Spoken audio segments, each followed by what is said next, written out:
Psalms No. 130. The Two. Lord is Bless the Lord, O my my soul, soul. And all and that forget is not all His benefits. Nakalimutan nyo na. Kaya nga sabi lagi siya sabi sa Bible, alalahanin natin. Kasi tayo, ang dali nating lumimot.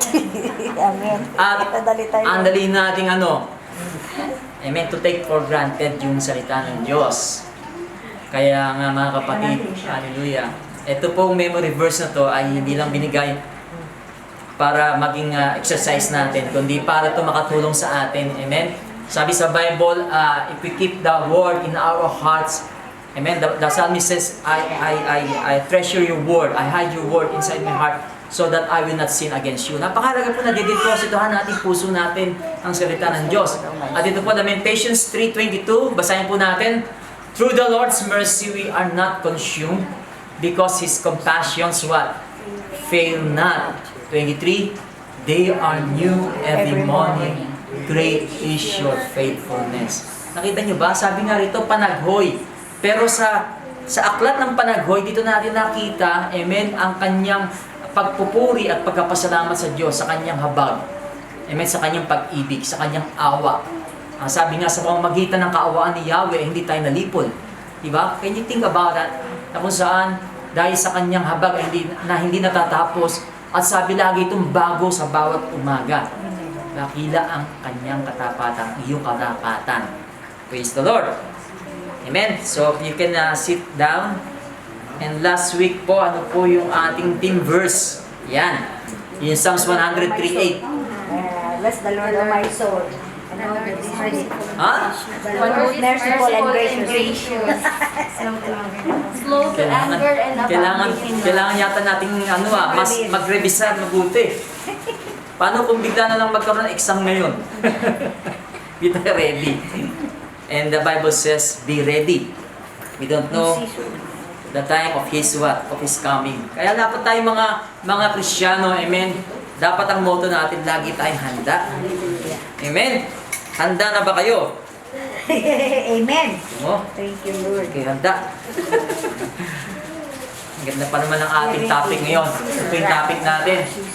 The wrath of God is satisfied in Christ. You know, we have been studying about Jesus Christ. At it's all because of Jesus, the saving work of Jesus Christ. At isa rito sa dakilang ginawa nating Panginoon ay ang sinatisfy niya, amen, sa magitan ng kanyang ginawa sa krus. Ang poot ng Panginoon, ang ating Diyos, amen, sa magitan ng kanyang ginawa sa krus. And Psalms 103 verse 8, yun nga sabi, the Lord is merciful, ano pa?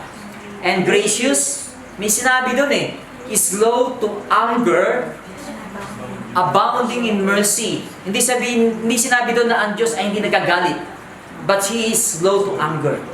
Amen. At sinabi pa, He will not strive with us, nor He will keep His anger forever. Ang Diyos po natin ay nagagalit, pero hindi siya madaling magalit. Amen. Pero nagagalit ang Diyos. Napupot ang Diyos. At salamat sa kanyang habag, sapagkat kung paano niya tayo tinanggap, sabi doon, He did not punish us according to our sins or according to our iniquities. We can say that God is so gracious to us and merciful to us that as far as the east is from the west, He removed our transgressions from us. Amen? Bakit sinabing as far as the east is from the west? Ibig sabihin ng east and west, walang makakasukat ng east and west, di ba? Meron tinatawag na North Pole at South Pole na pwedeng sukatin. Pero yung East and West, walang East Pole at West Pole. Ibig sabihin, ang pag-ibig ng Diyos nung tinanggal niya, nung tayo pinatawad niya, amen, kinalanutan niya ito. Amen. Hallelujah. Kinalanutan niyang ganap ang pagpapatawad sa atin. Ngayon pong hapon na to, very different po itong pag-aaralan natin na kung saan siguro hindi lang sa church natin, kundi maraming mga church ang nakakalimutan about the doctrine of the wrath of God. Okay, the wrath of God. Praise the Lord. Kaya nga ito yung title natin, The wrath of God is satisfied in Christ. At tingnan natin sa John 3:36. John 3:36, basahin po natin. Amen? It says, "He who believes in the Son has everlasting life, and he who does not believe the Son shall not see life, but the wrath of God abides on him." Purihin ang Panginoon sa kanyang salita na ating pong pag-aaralan ngayong hapon na to. Natunay nga, ating pong i-acknowledge ang kanyang, ang wisdom niya, ang banal na spirito na bibigay sa atin ng karunungan, at maintindihan natin ang kanyang mga tuturo sa atin sa hapon na ito. So sabi diyan, kung sino man ang nanampalataya sa anak ng Diyos, si Jesus, ay may buhay na walang hanggan. At kung sino man ang hindi tumatalima o nananampalataya sa anak ng Diyos, ang ating Panginoong Kristo, ay hindi makakakita ng buhay. Bagkus ang poot ng Diyos ay sumasa kaniya. Alam niyo kung sino ang nagsulat nito? Sino nagsabi nito? Si John the Baptist. At ito sa John 3, amen, yung first part ng John 3, ay kausap ni Jesus si Nicodemus, di ba? Nicodemus. At nasabi niya, nabagit niya kay Nicodemus ang isang napaka-popular na talata sa Bible, that for God so loved the world that He gave His only begotten Son, that whoever believes in Him will not perish, but will have everlasting life. Wala si John the Baptist doon. Pero kung titingnan ito, John 3:36, ito yung sinasabi, "He who believes in the Son has everlasting life." At sabi doon, kung di siya mananampalataya, hindi siya magkakaroon ng buhay. Di ba kung titingnan natin John 3:16, ang nakikita lang natin lagi doon magkakaroon ng buhay ng balanggan. Pag ako nananampalataya sa Kanya, hindi ako malilikod, hindi ako mapapahamak. Pero kung titingnan po natin, paano kung ang isang tao ay hindi manampalataya sa anak ng Diyos? May sinabi rin sa John 36, he will perish. He is condemned, he will perish. At dito si John 3:36, sinabi ni John the Baptist, amen, the wrath of God abides in him. Ang poot ng Diyos ay sumasa kanya. Ano ba yung God's wrath? Ano ba yung wrath of God? Ano ba pagkakaintindi natin dyan? Kapag po kasi inintindi natin yung wrath of God sa wrath of man, maliligaw po tayo kasi magkaiba po siya. Pagka po sinabing wrath of man, yan po ay tumatalima doon sa poot ng paghiganti. Di ba? Ang isang tao na napupuot ay may kaakibat na paghiganti doon sa tao na naging kaaway niya, nagbigay ng sakit sa kanyang buhay. Nakita po natin, amen, sa ating pong lipunan, sa mga tinuturo sa atin o sa mga pinapanood natin, di mo ba napapansin na lagi na lang na may paghiganti? Amen? Ang isang naapi. Pero ang wrath of God, hindi po ganun. Ang konsepto po ng wrath of God is, masabi natin, challenging sa atin to understand, but we can say ang wrath of God is simply righteous judgment against sinful humanity. Amen. Against sinful humanity. Praise the Lord. Hindi po siya ang Diyos na mapaghiganti, na kung saan, hallelujah, na nakita po natin napakaraming tao. Amen. Ang kalaban ng Diyos, maraming tao ang sabihin natin nag-deny kay God. Amen?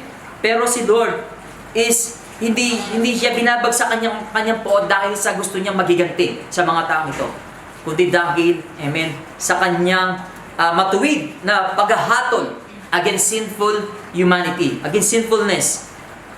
So lahat tayo as human deserve punishment. Right? We deserve punishment sapagkat the Bible says, for the wages of sin is what? It's death. And all of us are sinners. We fall short from the glory of God. Yung glory of God, tinatawag yung standard ni God. Kapos tayo dun. Amen. Yung standard ni God ng holiness, ng righteousness, kapos tayo. Kahit ano gawin natin na pagpapakabait o pagpapakamatuwid, hindi tayo makakaabot doon sa standard ni God.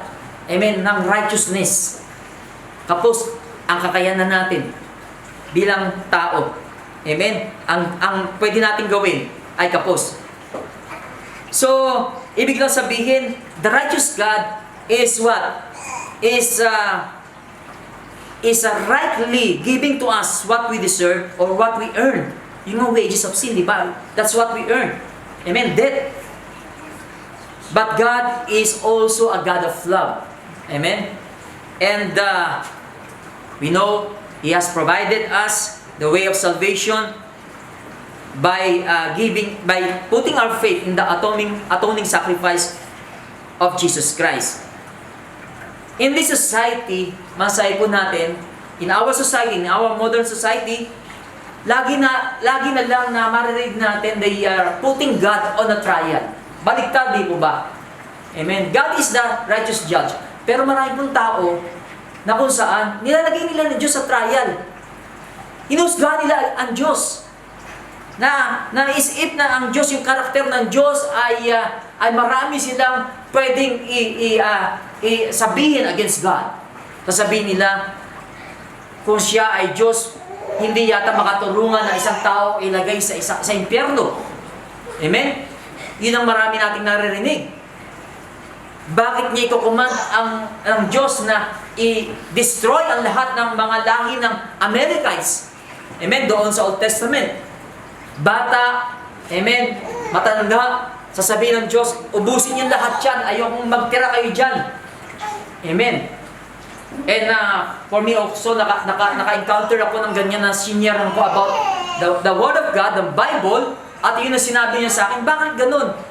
Nung nabasa ko sa Biblia, bakit niya pinapatay yung mga bata? Alam niyo, hindi natin pwede ilagay ang Diyos sa mag-stand siya sa trial sapagkat hindi naman siya katulad natin tao na binigyan ng batas. Siya ang nagbigay ng batas. Kaya si Lord, hindi siya under the law. Hindi siya pwedeng magpasakop sa batas. Kaya kung siya pumapatay, hindi yun murder kay God. Hindi yung masabi nating kasalanan sapagkat siya yung nagbibigay ng batas. At tayo yung binigyan ng batas, na kapag ang batas, sumalungan tayo sa batas, nagkakasala tayo. Isa doon ay pag tayo pumatay, natatawag tayong murderer. Kaya si God, hindi natin pwede tawagin murderer. Amen. Siya ang may likha ng buhay, siya ang may bigay ng buhay, siya may karapatan na kunin ang buhay sapagkat sa Kanya yan. Amen. Hindi man natin maintindihan kung paano pamamaraan niya ginagawa ito, pero siya ay Diyos. Siya ang may karapatan sa buhay. Amen. Praise the Lord. Ano pa sinasabi nila sa God? Bakit si God lagi na lang parang galit? Napapansin niyo ba? Yun ang sinasabi ng mga tayo iniisip ng tao. Amen. Nakatulad ni Jesus nung siya ay iniharap. Amen. Kay Pilato, kay Pontius Pilate. Amen. He stood on trial. Amen. Sa court of men.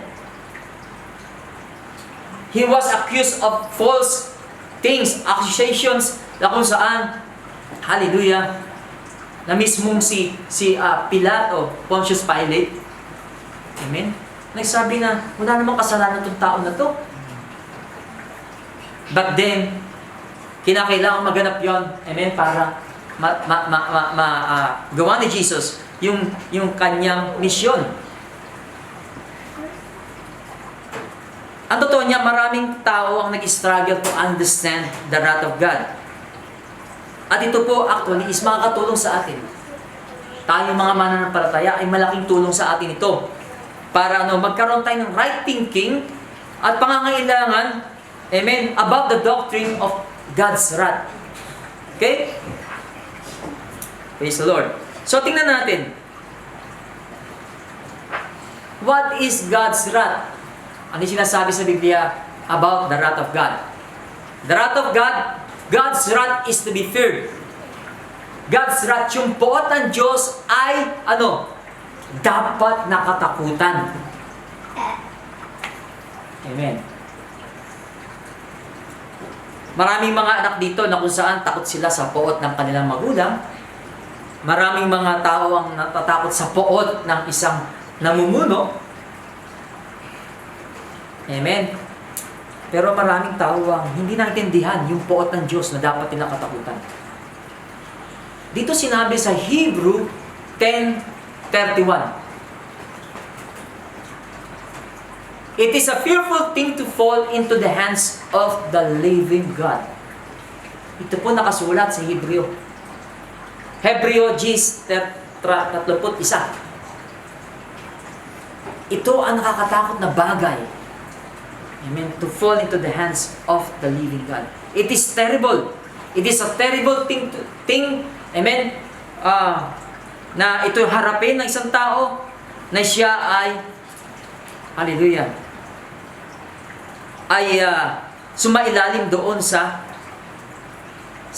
puot ng buhay na Diyos. Alam nyo, sabi nga natin, sinasabi ko nga lagi, ang pagkakaiba ng fear of man tsaka fear of God. Amen? Actually, si Jesus, nagturo siya about how to fear God. Jesus taught about it. Amen? In Matthew 10:28, sabi ni Jesus, "Do not fear those who kill the body, but cannot kill the soul. But rather fear Him who is able to destroy both soul and body in hell." Naisip niyo ba ito? Sinabi ni Jesus, huwag niyo katakutan. Amen. Kung sino man ang pwedeng pumatay ng katawan na to, pero hindi niya kayang patayin yung kaluluwa. Sabi, isa ang dapat yung katakutan. Amen. Yung may kakayanan na patayin ang iyong kaluluwa at ang iyong katawan doon sa impyerno. That is the fear of God. You know, yung fear of the Lord, masabi nating friend natin to eh. Amen. You know, sometimes we look at fear na kung saan isang negatibong emosyon. Pero kung titingnan po natin yung fear, masay po natin, pwede natin to maging kaibigan. And most of the time, naging kaibigan natin ng fear. Sa paanong paraan. For example, sino nakapunta dito sa top of Burj Khalifa? Wala pa? Burj Khalifa? Wala pa? So, di ba yan ang pinakamataas na structure or building sa buong mundo? Halimbawa, nandun ka sa top ng Burj Khalifa and then you look down. Ano agad yung mararamdaman mo? Ano agad iisipin mo? Baka malaki. Amen? Ha? Takot. Di ba? Takot. Kasi isipin mo, ma-imagine mo lang, ano kaya kung mahulog ako rito? Di ba? Bakit ka natatakot? Because meron tayong sense ng danger. Kapag tayo natatakot, kasi sense natin yung danger, di ba? Amen. So, isipin mo kung wala kang takot. Di ba? Pupunta ka sa isang bagay na kung saan hindi ka makakasense ng danger, hindi ka matatakot. Ganun din po ang pangyayari kapag alam natin, natatakot tayo sa pwede mangyari sa atin like the wrath of God. Yung wrath of God. The wrath of God is masabi natin positive to na motivation sa atin to influence us in our Christian life.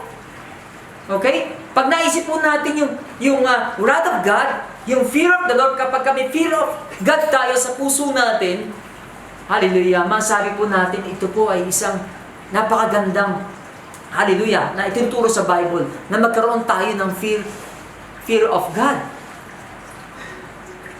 Kaya nga sabi sa Isaiah 11, di ba, doon sinabi yung Spirit of the Lord shall rest upon Him, the Spirit of wisdom, the Spirit of understanding, the Spirit of counsel, the Spirit of might, the Spirit of knowledge, and of the fear of the Lord. Yan po yung isang sinasabi na Spirit, the seventh Spirit na lumulukob sa atin. At isa doon yung fear of the Lord. At in-emphasize dito sa chapter 11, verse 3 ng Isaiah, sabi, His delight is in the fear of the Lord. Hindi po dapat natin itong katakutan. Kundi ito'y maging nasahin natin sa buhay natin na magkaroon tayo ng takot sa Diyos. Amen? Magkaroon tayo ng takot sa Diyos. Lagi ko nga sinasabi, di ba? Ang pagkakaiba ng takot sa tao at takot sa Diyos ay kapag katakot tayo sa tao, as much as possible, lalayo tayo sa tao, di ba? Ayaw natin makita yung taong yun. Ayaw natin marinig yung taong yun. Ang pagkakaiba po ng fear of God is contrast dito. Kapag may fear of God tayo, ay gusto natin siyang marinig lagi.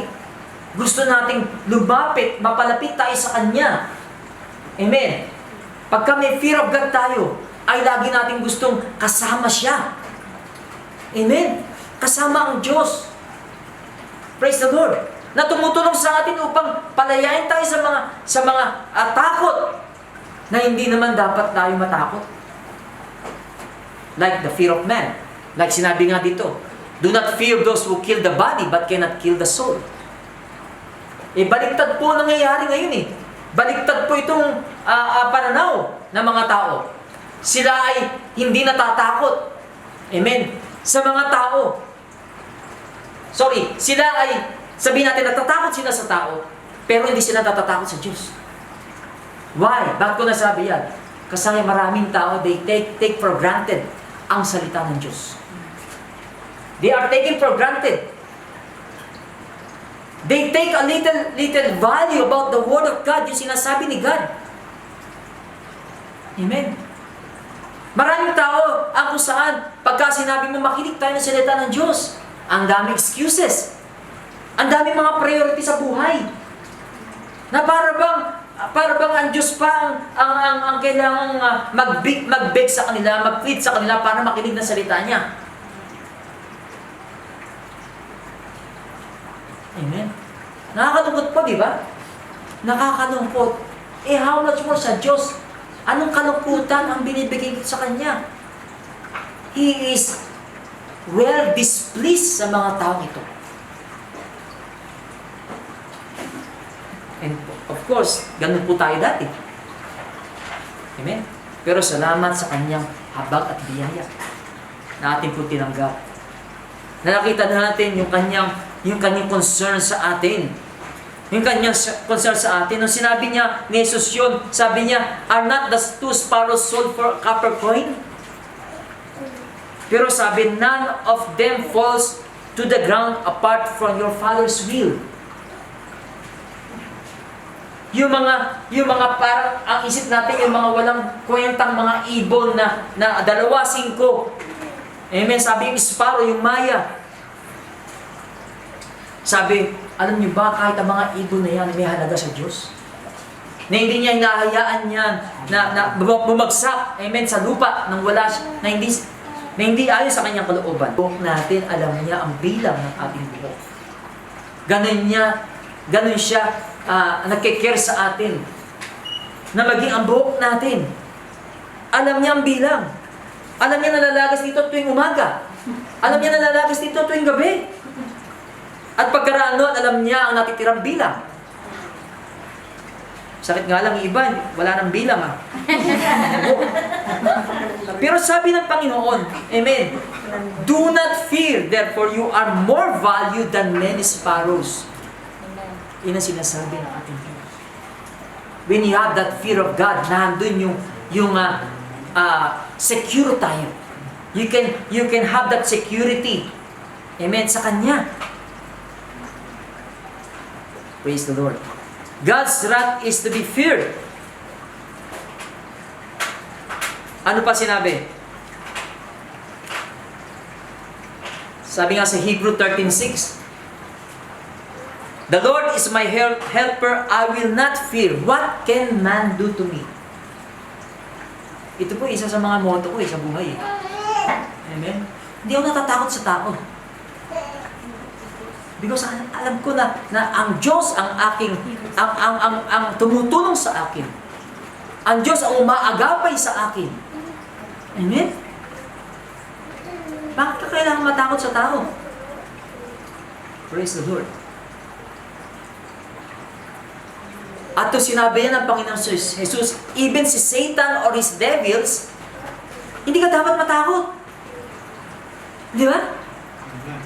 Kahit si Satan at kanyang mga diablo, hindi tayo dapat matakot. They should not be feared.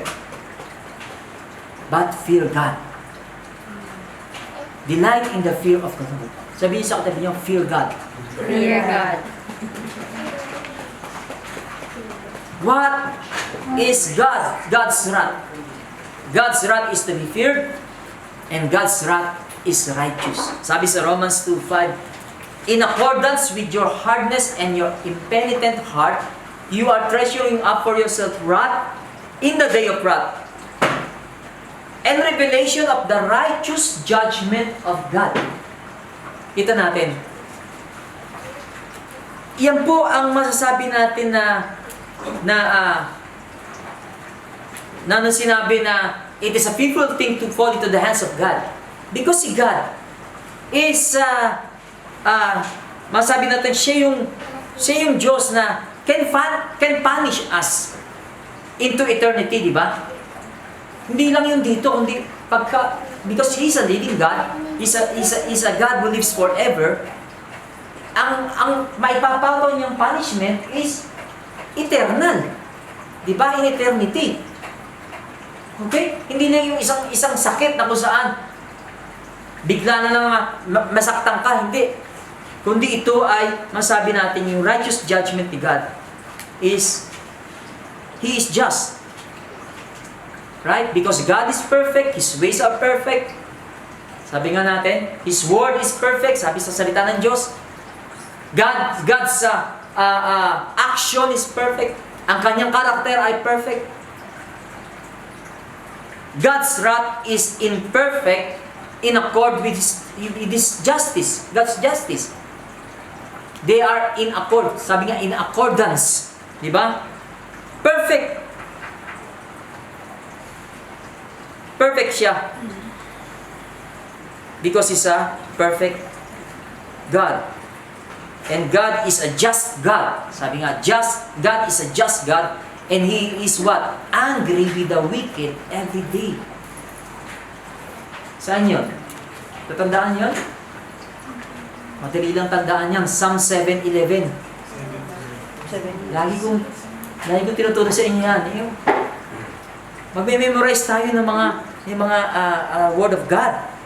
Sabi, God is a just God and He is angry with the wicked every day. Because for many people, ang inisip nila sa Diyos, amen, ang Diyos ay He's a good God, He's a loving God, amen, He's a merciful God, which is right. Amen. Pero marami pong tao, ang sineset aside nila, na ang Diyos ay, yes, He is gentle, but He is, hindi niya hayaan ang tao na mapunta sa impyerno sapagkat mapagmahal siya. Kapag ka po gano'n ang ating thinking is, nasabihin po natin na sinasabi mo lang na ang God is hindi siya just. Hindi siya matuwid. Example po, imagine niyo si Hitler. Kilala niyo ba si Hitler? He's a German Nazi dictator, di ba? Na kung saan ay he's responsible for the killing of 19.3 million na civilians and prisoners of war. 19.3 million. Ilan ba ang populasyon ng UAE? More than less than, di ba? 19.3 million. So, halos buong bayan. Amen. Ang kung saan ay pinatay ni Hitler at including doon yung 6 million Jews na prisoners of war. Ang pinatay ni Hitler, murdered by Hitler. At in addition to that, meron pang 28.7 million soldiers and civilians ang namatay dahil sa resulta ng military action. Amen. Kung papanoorin nyo yung documentary about the World War II, makita rin nyo doon kung paano karaming tao ang namatay. Amen. Dahil sa World War II. At ang responsible doon ay si Hitler. Amen.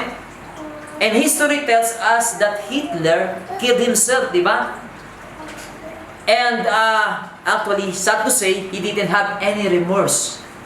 He didn't have any sorrow sa kanyang ginawa. He didn't have what? Any regret for what he did.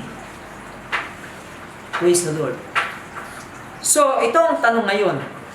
Paano ngayon kung si Hitler, amen, ay sabihin natin, kasi mabait ang Diyos, kaya si Hitler, babayaan niyang matubiro sa langit. wala siya sa impyerno. Kasi hindi naman ganun ng Diyos. Sa tingin niyo ba, just si God? Just ba si God?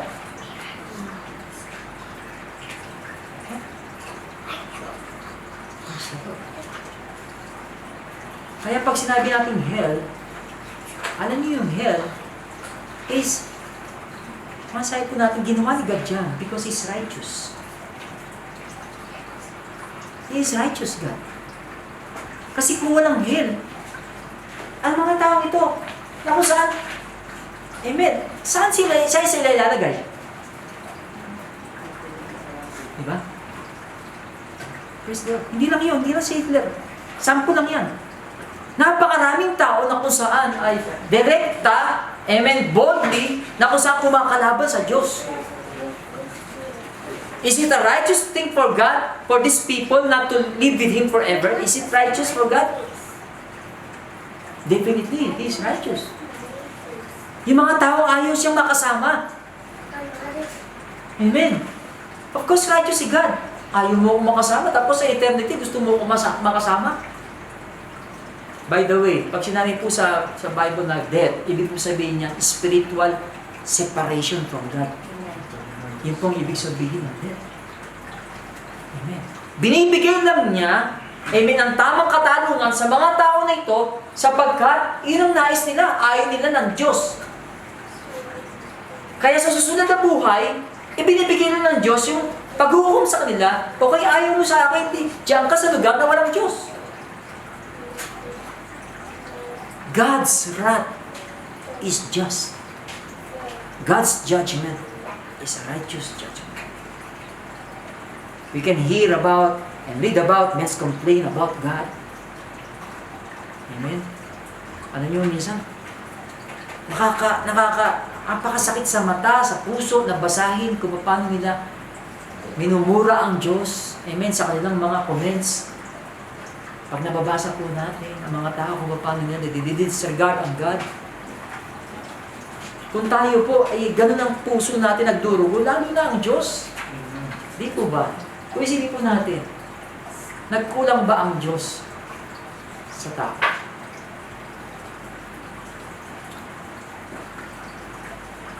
God's wrath is revealed.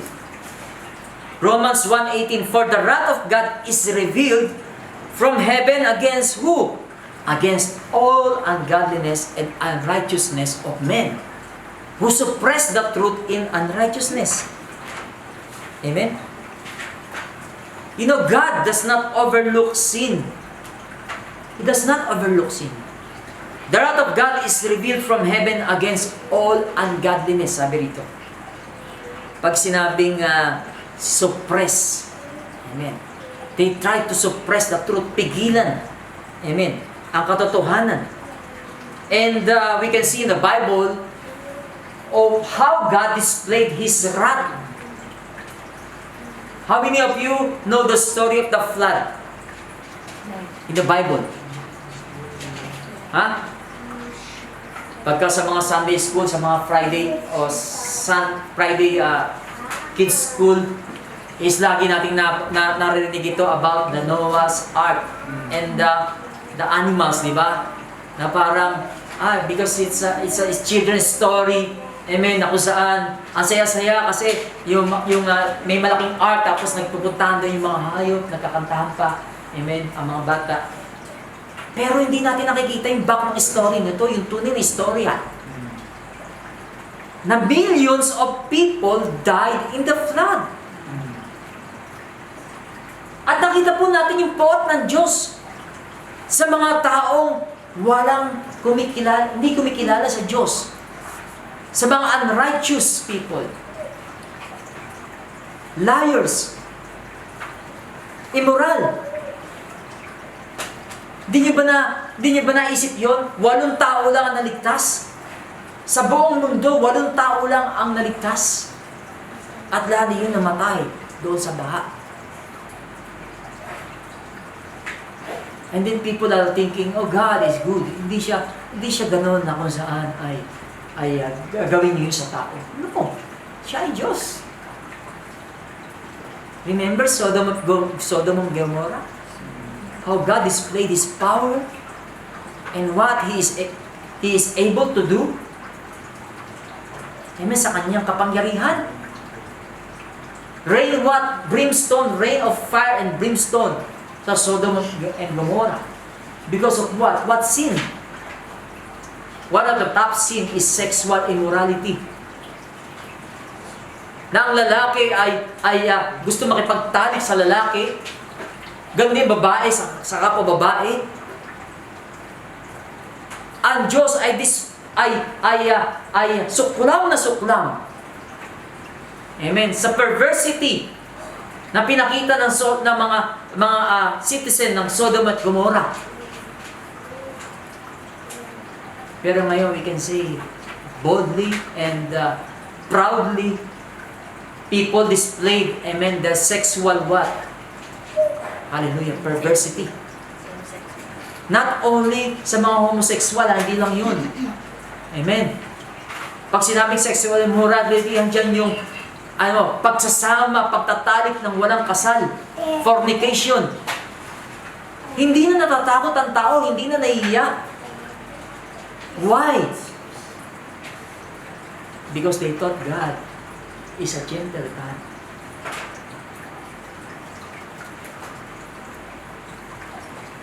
That is the terrible thing that's happening now in our days. They call good evil and evil good.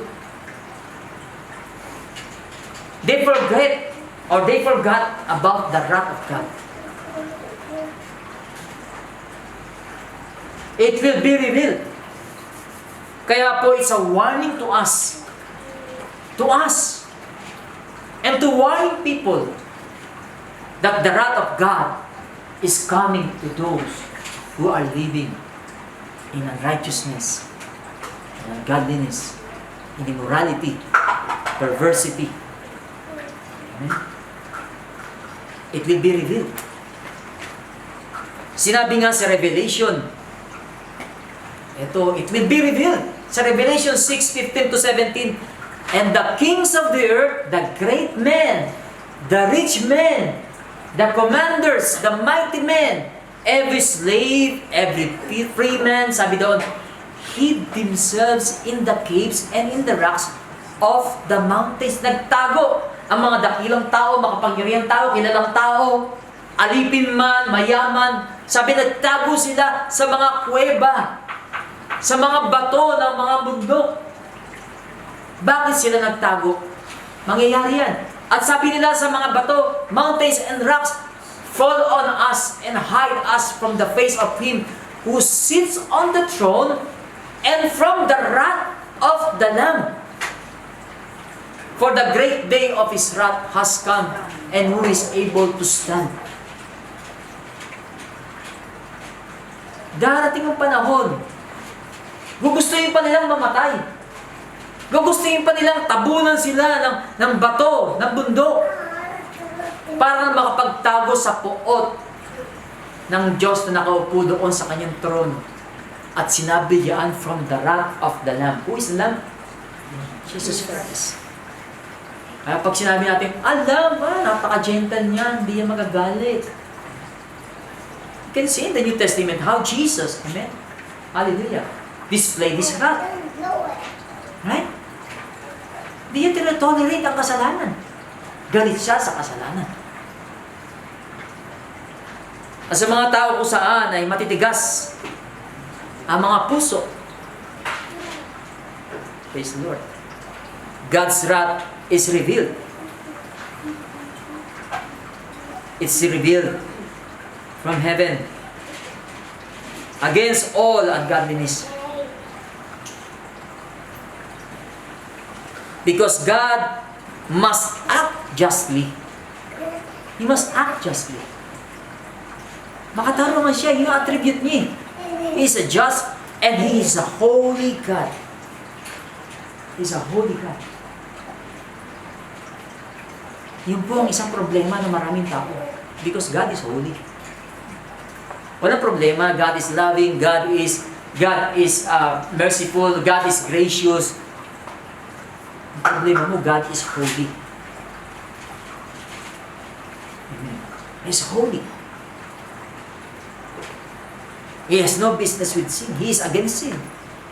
His wrath is displayed against sin. Amen? He judged sin. At paano siya nag-judge? Paano niya dinidisplay o nare-respond? Amen? Ang pag-judge sa sin. Through His heart. Sa magitan ng kanyang puot. Otherwise, God will not be God kung hindi niya gagawin yun. Amen? It will contradict to His character. Amen? Sa kanyang attributes. God's love, of course, God is a God of love. And God's love for His glory motivates His wrath against sin. So we must warn, amen, these rebellious, disobedient, stubborn people about the wrath of God. Doon sa ating binasa sa Hebrew 10, kung titingnan po natin yung Hebrew 10, hallelujah, ay makapansin ninyo, kung paano isinulat siya, kung paano na isulat na it's a fearful thing to fall into the hands of God. Kasi, amen, may mga tao na kung saan ay they sin, amen, willfully, intentional. Ang kanilang mga ginagawa, wala silang patumangga sa paggawa ng kasalanan. Sabi nga sa verse 26, if we sin willfully after we have received the knowledge of the truth, there no longer remains a sacrifice for sins. Matapos nating malaman ang katotohanan, tapos alam mong kasalanan, gagawin mo pa. Sabi dito. Sabi, there's no sacrifice for sins but a certain and fearful expectation of judgment. Ang sinabi diyan.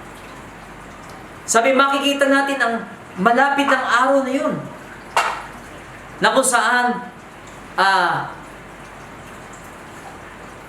kung saan ay, sabi, naghihintay sa atin ang kakilakilabot na paghuhukom.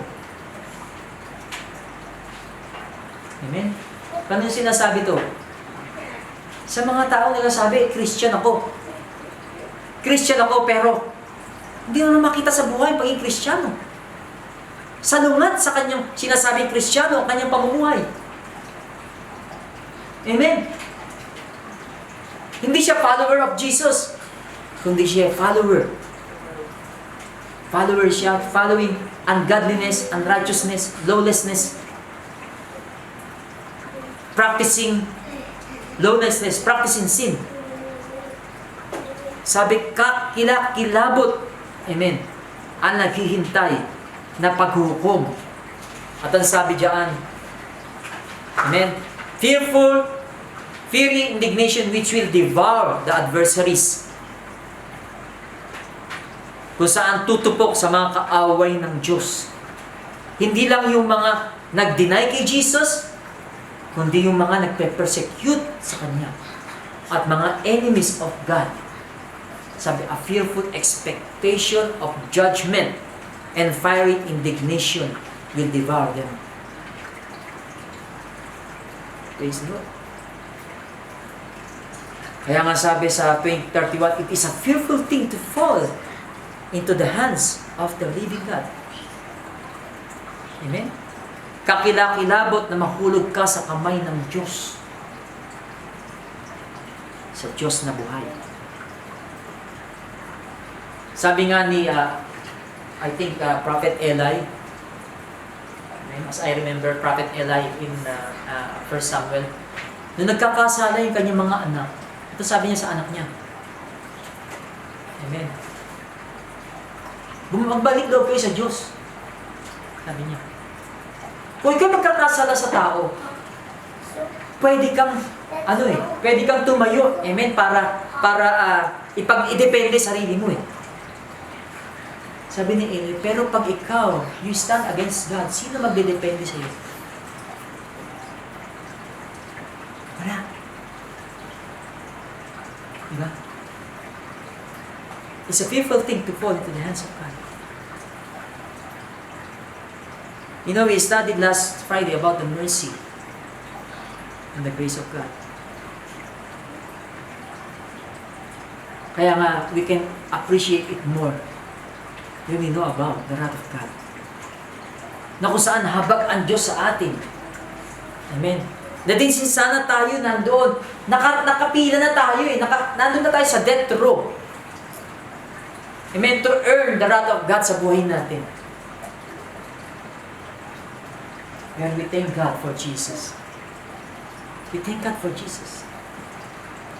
You know, the wrath of God is satisfied in Christ. Romans 3:24. Being justified freely by His grace through the redemption that is in Christ Jesus. Amen. Whom God set forth as a propitiation by His blood, through faith to demonstrate His righteousness, because in His forbearance God had passed over the sins that were previously what? Committed. Alam nyo, in-highlight ko dyan yung word na propitiation by His blood. Sino ba nakakaalam ng word na propitiation?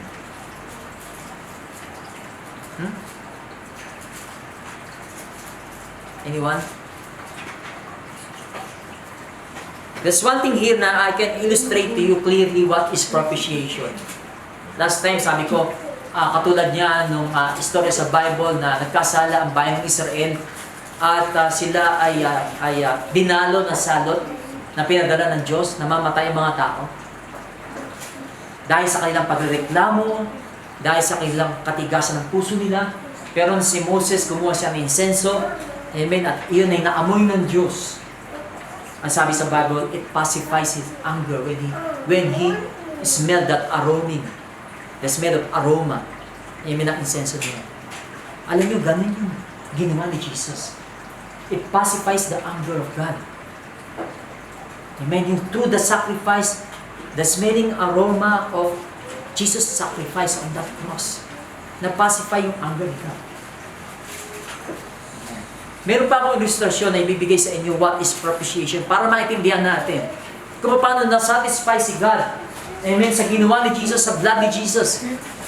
Kung paano kung saan ay na-pacify yung kanyang galit sa atin. Sino nakakita na rito ng Concorde jet? Concorde. Di ba yun yung mabilis na jet? Tapos di ba yung aeroplano na yun nakaganon yung kanyang dulo? Nakabend? Nakabend siya, di ba? Na-imagine niya, ganun yung aeroplano. Bakit kaya nakabend yun? Alam niyo kung bakit nakabend yun? May purpose yun. Amen.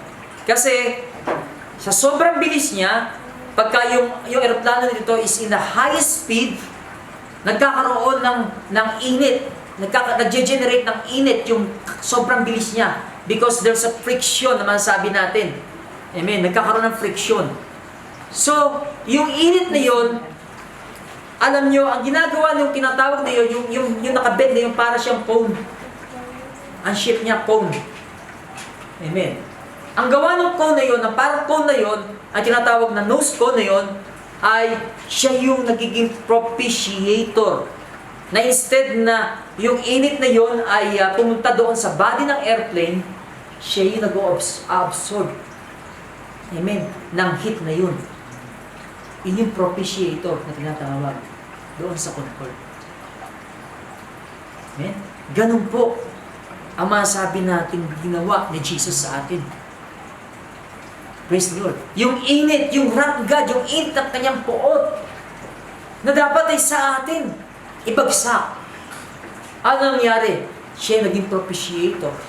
Siya yung propitiator na siyang lahat na sumalo, amen, ng wrath na yun ni God. And that sacrifice, amen, satisfied God's justice, God's right.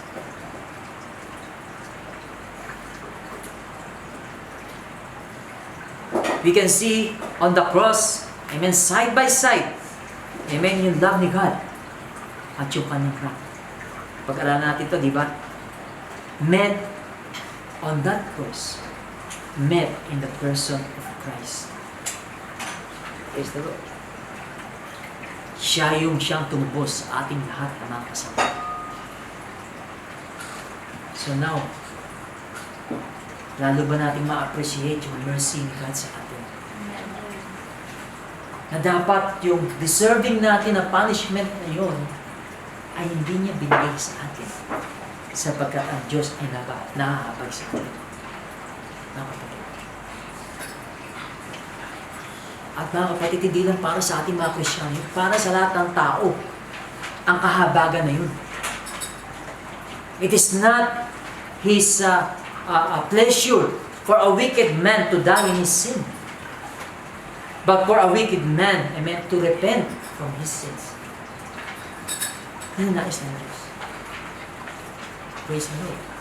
Otherwise, kung ang isang kaluluwa hindi mag-acknowledge sa ginawa ni Jesus doon sa krus ng Kalbaryo, amen, masasabi po natin na sa Kanya ang puot ng Diyos.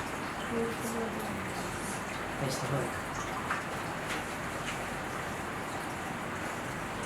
The Word of God reveals that God must act justly. So one time po na meron po ako sinyiran, amen, na isang ibang reliyon o ibang pananampalataya. And he wants to debate about ano bang kahalagahan ni Jesus.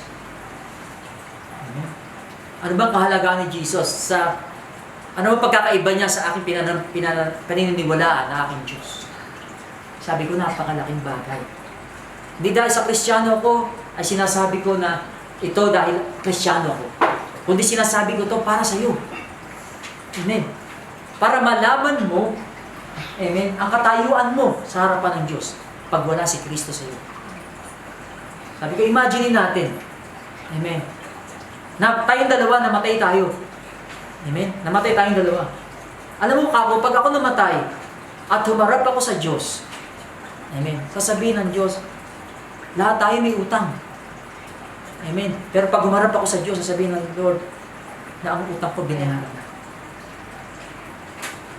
Yun ang kalagahan ni Kristo. Kasi pag humarap ka sa Diyos, at sinabi mo yung lahat ng mga mabubuti mong ginawa, lahat ng achievement mo, sasabihin ng Diyos, kulang. Hindi mo kayang bayaran. Amen? Ng yung mga human effort o ng paano mapupunuan ang justice ni God. You know, the judgment of the balance of justice must be what? Yung judgment niya, kailangan ma-balance yung justice, di ba? So it's either na si Jesus ang nasatisfy ng wrath of God, or ikaw magsasatisfy ng wrath of God doon sa impyerno mo. One way or the other, God's wrath will be satisfied. Amen? At magiging balanse ang justice ni God sapagkat doon ma-earn mo yung tamang paghukom. Amen? Sa iyong buhay. At yun po dapat nating ihayag sa napakaraming tao. Amen? Kaya po ang wrath ni God, napakaganda po na ating po pag-aralan. Praise the Lord. Yes, God is the God of love. God is a merciful God. He's a forgiving God.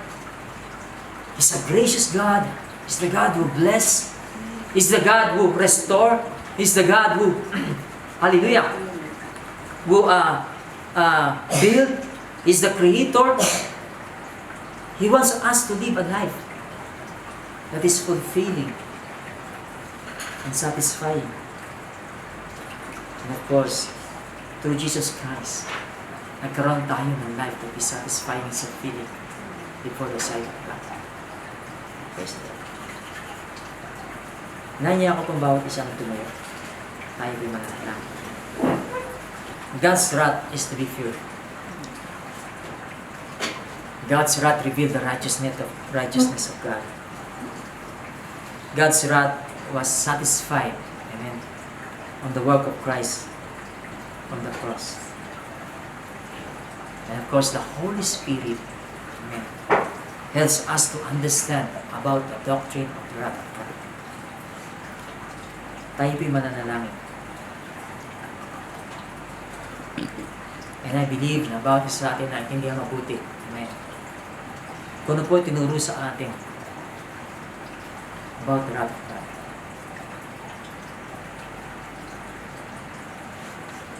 And hope this message, amen, will help us, amen, in our Christian living.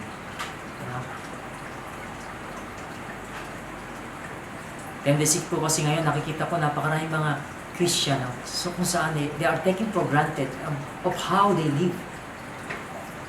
Could it be na yung napakahalagang spirit na yun, yung fear of God, ay wala sa kanilang puso, sa kanilang buhay? Well, today, amen, we have been reminded, amen, the importance of knowing, amen, the wrath of God to help us in our Christian walk. So, isa pong question, pangalawang question, how does the wrath of God kindle our worship or my worship of God? Diba? Amen? And how can I apply the doctrine of the wrath of God when facing objections to my faith? Tandaan po natin ang mga bagay na yan. At ating pong pagmulay-mulayin ito sa ating pong pag-isa, sa ating pong pananalangin, at tulungan tayo ng Diyos na maintindihan mabuti ang mga bagay nito. Definitely po, what comes out from the mouth of God will not return void. But it will accomplish the things, the purpose why He sent it. Binigyan niya sa atin to, pag po natin isipin, hindi para sa akin yan kasi okay naman ako. No. Amen. Whatever comes from the mouth of God will not return void. Napaka-importante po ito. May purpose ito kung bakit niya binigay sa atin. Amen. And I believe na ngayon is very, very important. Amen. Natin pong maintindihan ang bagay nito sapagkat alam po natin nalalapit ng pagdating ng ating Panginoon. Praise the Lord. When we have the fear of God, nandun din sa buhay natin kung paano natin ino-honor si God sa buhay natin. So, paano natin pinaprioritize si God sa buhay natin? Amen. With that fear of God, natututunan po natin, hallelujah, paano tayo lumakad na nararapat sa ating pagiging mananampalataya. Praise the Lord. Tayo po yung manalangin. Amen. Hallelujah. Pigit po natin mata natin ang panalangin tayo. Aming Diyos, dakila sa lahat, ipapasalamat kami sa iyo sa pagdating ko ng Diyos na you are perfect in all of your ways. You are good God. Salamat po, Panginoon, sa salita mo na binigay sa amin sa hapon na ito, o sa araw na ito, na kung saan, Lord, ay nagpaigting, Panginoon, ng aming kaalaman patungkol sa iyong habag, na amin pong tinanggap patungkol po sa iyong biyaya na iyong pong, Lord, masaganang ibinigay sa amin. Nakita po namin dito how, Lord, how gracious ka, Panginoon, when you have given, God, your only Son for us. Lord, ang Panginoon Kristo, Lord,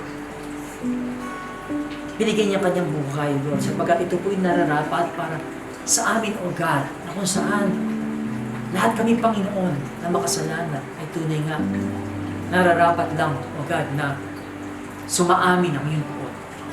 Pero salamat po, God, sa masaganang biyayang binigay sa amin na kami po ay naligtas mula sa iyong mga poon. Salamat po, Panginoon sa Kristo, na sa ginawa mo, Panginoon, Lord, hallelujah, Lord, that the wrath of God, Lord, is satisfied in you, God, when you went on that cross. Ganun po, Panginoon, kalaki ang aming kasalanan, God, na ikaw ay magsakripisyo ng iyong buhay, Panginoon. Ay, Lord, masahol ka pa sa hayop, Panginoon. Kung paano, Lord, hallelujah, sinakripisyo iyong buhay para sa amin. Ganun po, Panginoon, Lord. Kung paano ka napupuot sa kasalanan, God, na ang iyong anak, Lord, na naging kasalanan, na walang kasalanan, naging kasalanan para sa amin, God, ay dumanas ng hirap, Panginoon. Lord, hallelujah, naranasan niya ang iyong puot, Lord, ang dahil sa aming mga kasalanan. At kami pinagpapasalamat, Lord. That the greatest thing in all our lives, Lord, is in the time of God, Lord, that we have, Lord, hallelujah. And we know, God, Jesus Christ as our Lord and personal Savior ng buhay natin. Maraming po salamat. Talangin po namin, Lord, mula, Panginoon, sa mensaheng ito, God, Lord, ay mababago ang aming pananaw, Panginoon. Hallelujah. Sa aming pong pag-evangelize sa mga tao, Panginoon. Kung paano po kami, Panginoon, mag-ahayag ng salita mo. Sa aming pong mga mahal sa buhay, O God. Alam po namin, Lord, kung paano nagdadanasin ang iyong buod kung di sila, O God, maliligtas. Lord, paano sila makakaintindi kung walang magpapaintindi sa kanila, Panginoon? Paano nila malalaman, Panginoon, kung hindi mo kami susubok, Panginoon? Lord, kung walang mag-ahayag ng salita. Lord, maraming pong salamat, Lord. Alam po namin, Lord, sa mga mensahe mo ngayon sa hapon na ito, sa mga salita mong binibigay sa amin, Panginoon. Lord, hindi po ito, Panginoon, isang bagay, O God, na isa sa walang bahala namin. Sapagkat lahat na lumalabas sa bibig mo, Panginoon, ay hindi nababaliwala. Kundi, Panginoon, meron kang layunin kung bakit mo ito binigay. At binigay sa buhay natin. God, help us, O God. Empower us, O God. Give us, O God, that spirit of boldness, O God. Give us, O God, that wisdom, O God, and strength, O God. Lord, sa aming pong pag-share, Panginoon, about your mercy, your love, at yung wrath mo, Panginoon, Lord. Love mo, Panginoon, Lord. Hallelujah. From you, O God, yung justice mo, Panginoon, Lord. Ay tulungan mo kami, Panginoon. People, O God, Lord, will be changed, O God, Lord. People, O God, will be converted, O God. Help us, Holy Spirit, O God. Help us, and Lord, we submit everything unto you, O God. We surrender everything to you. Let your will be done, not our will, O God, but yours alone, O God, will be done. Lord, thank you, Lord, for today. Thank you for all who have given their time, O God, to hear your message today, O God, and those who are going to watch and listen to this message to YouTube, O God, Lord. We pray, O God, Lord, that you will prepare their hearts, O God, Lord, as they hear, O God, this word, O God, Lord. Hallelujah, their hearts, O God, Lord. Hallelujah, the heart of stony be turned to heart of flesh, O God, Lord. That your word, O God, Lord, it's ever powerful, O God, and effective, O God, will penetrate, O God, hallelujah, to their souls, O God, to the spirit, O God, Lord, to the inner man in Jesus' name. Lord, we thank you for everything, O God, Lord. And indeed, O God, Lord, hallelujah, worthy is the Lamb that was slain to receive all power, riches, wisdom, strength, honor, glory, and blessing, and all the creatures that are in heaven, Lord, on earth, under the earth, and the seas, and all that is inside of them, saying, blessing, glory, honor, and power be unto you, who sits on the throne, and unto the Lamb, forever and ever. Amen. Amen.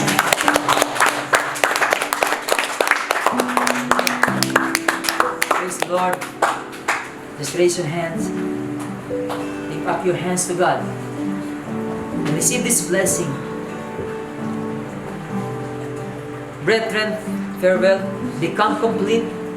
Be of good comfort. Be of one mind. Live in peace. And the God of love and peace will be with you. The grace of the Lord Jesus Christ and the love of God and the communion of the Holy Spirit be with you all. All the people of God say aloud, Amen. Amen. God bless you all. Hallelujah. Thank God. Hallelujah. God bless you.